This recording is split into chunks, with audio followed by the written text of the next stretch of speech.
ISIL is using people's sense of compassion to fund its terrorism. Italy has uncovered an unexpected source of the jihadist group's financing, a charity organisation aimed at helping Syrian children. The Financial Action Task Force, an international watchdog set up to track the trails of terrorist cash, has confirmed the story.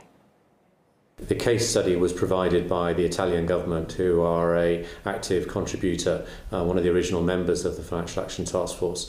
So they provided us with that information, and it really shows and demonstrates how non-profit organisations, charitable organisations, can be vulnerable, wittingly or unwittingly, more often, to terrorist financing.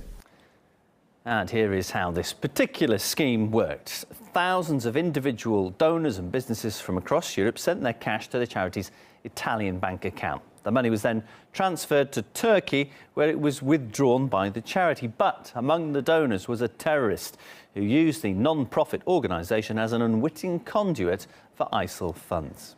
Well, this might be Islamic State's latest scheme to grab media headlines, but it is by no means the biggest earner for the terrorists, because Islamic State makes millions of dollars a day from smuggling oil and artefacts, as well as ransoms from hostages and extortion. And all of that makes ISIL the richest terrorist organisation in the world.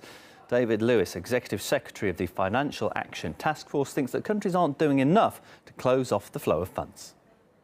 Many countries are not implementing the measures, so they might have passed legislations, they might have established institutions and financial intelligence units to investigate and to tackle these threats, but they're not implementing those measures effectively.